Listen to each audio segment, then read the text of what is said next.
उत्तर प्रदेश के एक छोटे से गांव रामपुर में मनोहर अपनी पत्नी शालू के साथ रहता था। मनोहर दिल का बहुत नेक और मेहनती इंसान था, लेकिन गरीबी ने उसे चारों तरफ से घेर रखा था। गांव में खेतीबाड़ी के अलावा काम के कोई और साधन नहीं थे। शालू, आज फिर घर में सिर्फ मुट्ठी भर चावल बचे हैं। जमींदार साहब के खेत में काम भी खत्म हो गया है। अब अगले कुछ दिन गुजारा कैसे होगा, यही सोचकर मेरी रातों की नींद उड़ गई है। हिम्मत मत हारिए, भगवान ने मुंह दिया है तो खाने का इंतजाम भी वही करेंगे। पर हाँ, अब हाथ पर हाथ धरे बैठने से काम नहीं चलेगा। आपने शहर में ढाबे पर काम किया था, कुछ वैसा ही यहाँ क्यों नहीं शुरू करते? गांव में कौन बाहर का खाना खाएगा शालू?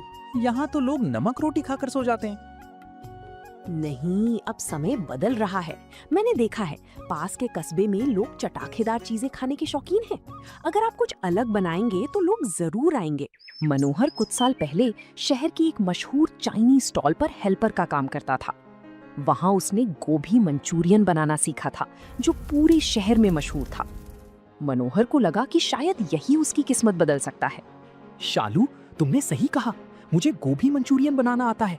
वो डिश जो दिखने में जितनी सुंदर होती है, खाने में उतनी ही चटपटी। अगर मैं गांव के मोड़ पर छोटा सा ठेला लगाऊं तो शायद बात बन जाए। पर उसके लिए सामान कहाँ से आएगा? गोभी, सॉस, मैदा, इन सब के लिए तो थोड़े बहुत पैसे चाहिए होंगे। मेरे पास वो पुरानी साइकिल और कुछ पीतल के बर्तन हैं। उन्हें बेचकर जो पैसे मिलेंगे उससे मैं शुरुआत करूंगा। अब बस बहुत हो गई ये गरीबी, अब कुछ तो करना ही होगा। मनोहर अपनी पुरानी साइकिल और घर के कुछ बर्तन लेकर कस्बे के बाजार पहुंचा।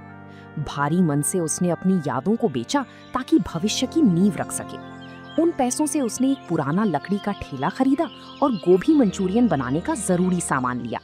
तभी एक दुकानदार उससे बोलता है, क्यों मनोहर भाई, ये क्या नया काम शुरू कर रहे हो? गांव में ये सब चलेगा क्या? कोशिश करने में क्या बुराई है भाई साहब? मुझे तो सिर्फ मेहनत की रोटी खानी है, चाहे वो मिट्टी खोद कर मिले या खाना बनाकर। रात भर मनोहर और शालू ने मिलकर ठेले को साफ किया और उसे सजाया। मनोहर ने चूल्हा सेट किया और गोभी को काटकर तैयार किया। उसके चेहरे पर एक अजीब सी चमक थी, एक ऐसी चमक जो सिर्फ उन लोगों के चेहरे पर होती है जो हार मानने को तैयार नहीं होते। ये लीजिए, मैंने ये सफेद कपड़ा साफ करके रख दिया है, इसे ठेले पर बिछा दीजिएगा। और हाँ, अपनी मुस्कुराहट कभी मत छोड़िएगा। लोग आपके हाथ का स्वाद चखने के साथ साथ आपकी सादगी भी देखेंगे। तुम ना होती शालू तो शायद मैं आज भी जमींदार की चौखट पर सिर झुकाए खड़ा होता। कल मेरी परीक्षा है, अगर कल कुछ प्लेटें भी बिक गई तो समझो मेरी मेहनत सफल हो गई। जिसके बाद अगली सुबह मनोहर अपना ठेला लेकर गांव के मुख्य मोड़ पर पहुंचा। वहां एक बड़ा सा बरगद का पेड़ था, जहां अक्सर लोग पंचायत के लिए या बस के इंतजार में रुकते थे। मनोहर ने अपना बोर्ड लगाया जिस पर टूटी फूटी लिखावट में लिखा था, मनोहर का मशहूर गोभी मंचूरियन। अरे मनोहर, ये क्या नया तमाशा लगा रखा है? ये गोभी का क्या बना रहे हो? ये गोभी मंचूरियन है काका, एक बार चक्कर देखिए, शहर की याद आ जाएगी। बिल्कुल ताजा और चटपटा। कहो तो लगा दूं एक प्लेट? शुरुआत के कुछ घंटे तो सन्नाटा रहा। लोग आते, देखते और मुस्कुराकर चले जाते। मनोहर का दिल बैठने लगा था। उसे लगा कि शायद उसका फैसला गलत था। लेकिन तभी गांव का एक जवान लड़का जो शहर से छुट्टियां बिताने आया था, वहां रुका। अरे, यहाँ मंचूरियन? भाई साहब, एक प्लेट लगाना जरा, देखते हैं गांव में शहर वाला स्वाद मिलता है या नहीं। अभी लीजिए बाबूजी, एकदम गरम गरम। जैसे ही मनोहर ने गरम गरम मंचूरियन की प्लेट उस शहर से आए लड़के को दी, आसपास खड़े लोग बड़े गौर से देखने लगे। मनोहर ने बहुत ही सलीके से पत्तल पर मंचूरियन सजाया और ऊपर से हरी प्याज छिड़की। तभी उस लड़के ने गोभी मंचूरियन का एक टुकड़ा खाकर मनोहर से कहा, वाह भाई, कमाल कर दिया आपने। मैंने बड़े बड़े शहरों के होटलों में मंचूरियन खाया है, पर ऐसा कुरकुरा और मसालेदार स्वाद कहीं नहीं मिला। गांव की ताजा गोभी का तो जवाब ही नहीं। उस लड़के की ये बात सुनकर मनोहर के चेहरे पर एक बड़ी मुस्कान आ जाती है। धन्यवाद बाबूजी, बस मेहनत है और आप सबका आशीर्वाद। लड़के की तारीफ सुनकर वहां खड़े दूसरे लोगों में भी उत्सुकता जाग गई। एक एक करके लोगों ने मनोहर के हाथ का गोभी मंचूरियन चखना शुरू किया। शाम होते होते मनोहर की सारी गोभी खत्म हो गई। वो खाली बर्तन लेकर जब घर लौटा तो उसके कदमों में एक अलग ही ऊर्जा थी। घर पहुंचकर वो शालू को पैसे देते हुए कहता है, देखो शालू, आज पहले ही दिन गोभी मंचूरियन की सारी प्लेटें बिक गईं। लोगों को स्वाद बहुत पसंद आया। मैंने कहा था ना, आपकी मेहनत बेकार नहीं जाएगी। अब हम कल के लिए और ज्यादा सामान ला सकते हैं। हाँ, कल मैं थोक मंडी से गोभी लाऊंगा। लेकिन शालू, मुझे एक बात का डर है। गांव के कुछ लोग आज मुझे अजीब नजरों से देख रहे थे, खास तौर पर मुखिया जी के आदमी। उन्हें शायद मेरा यूं आगे बढ़ना पसंद नहीं आ रहा। आप बस अपने काम पर ध्यान दीजिए। जब तक आप किसी का बुरा नहीं कर रहे, भगवान आपके साथ है। गांव के मुखिया ठाकुर वीरेंद्र सिंह को ये बात बिल्कुल रास नहीं आ रही थी कि उनके खेत में मजदूरी करने वाला एक मामूली मनोहर अब खुद का काम कर रहा है और लोग उसकी तारीफ भी कर रहे हैं।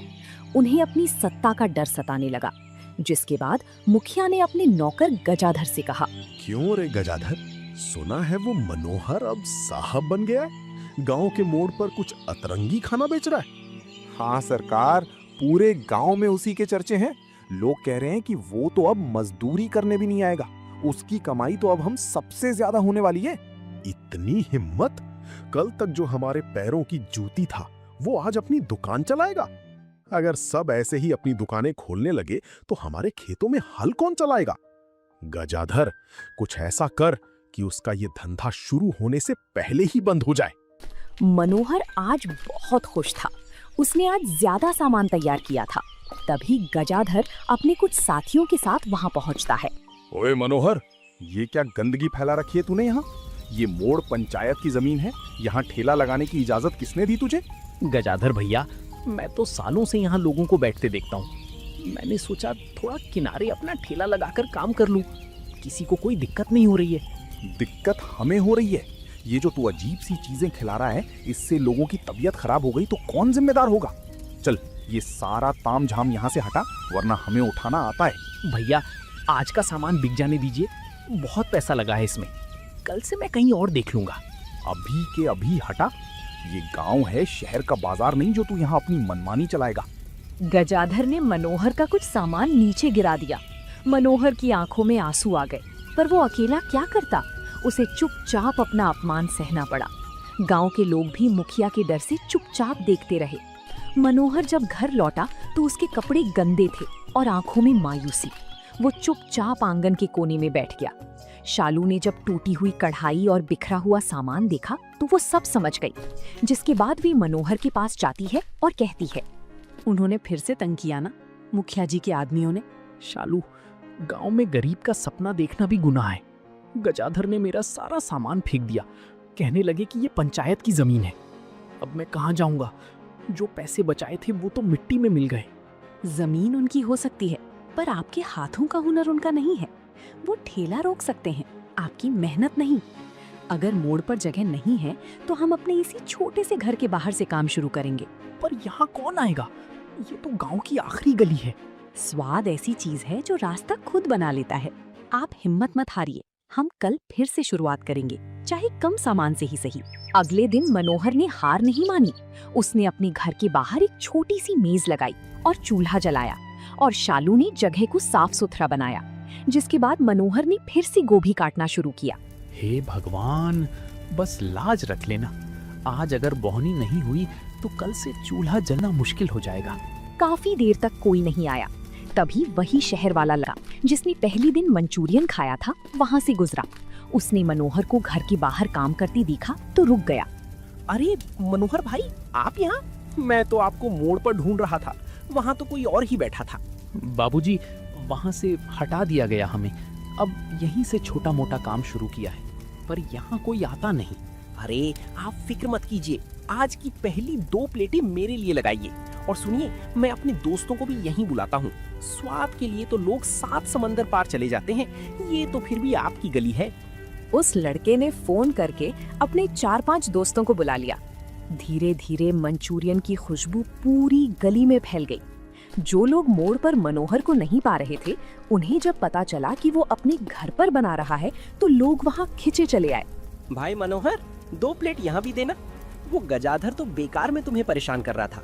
असली स्वाद तो तुम्हारे हाथों में है। अभी देता हूँ काका, आप 5 मिनट रुकिए, मैं अभी परोसता हूँ। उस दिन मनोहर ने मोड़ से भी ज्यादा कमाई की। उसे समझ आ गया कि अगर नीयत साफ हो तो रास्ता अपने आप बन जाता है।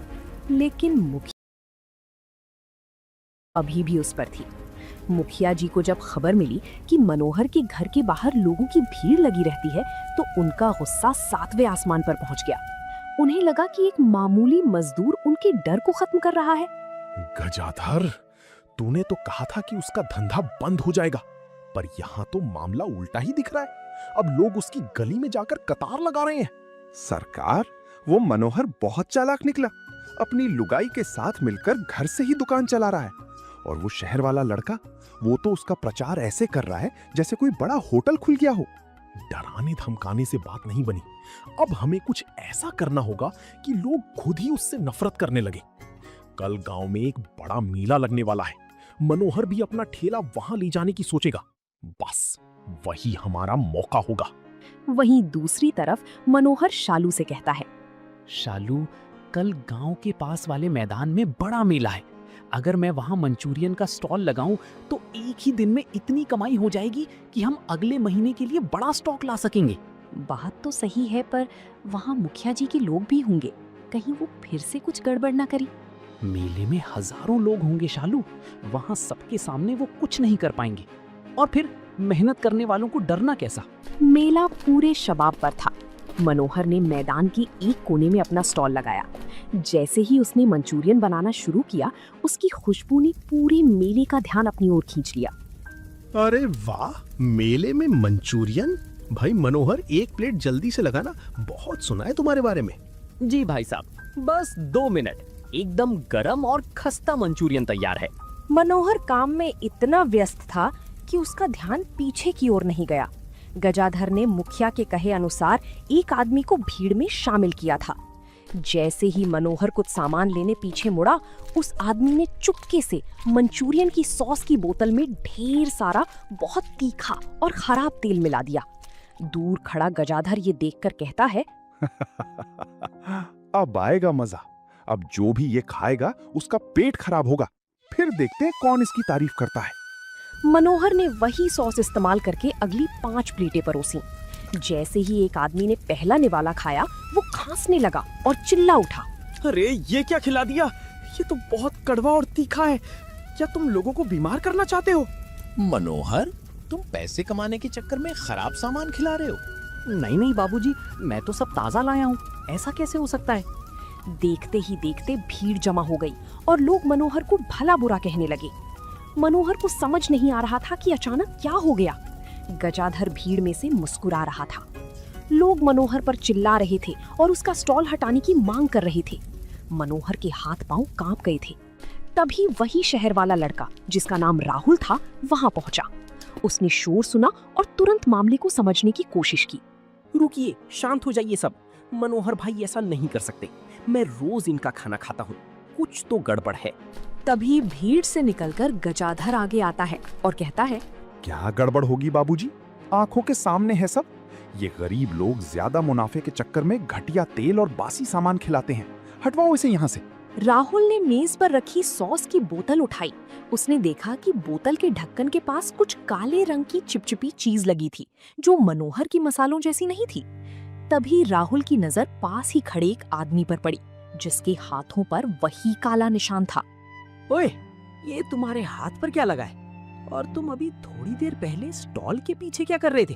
मैंने तुम्हें देखा था। ये सुनकर वो आदमी घबरा जाता है और कहता है, मैं तो बस खड़ा था, मुझे कुछ नहीं पता।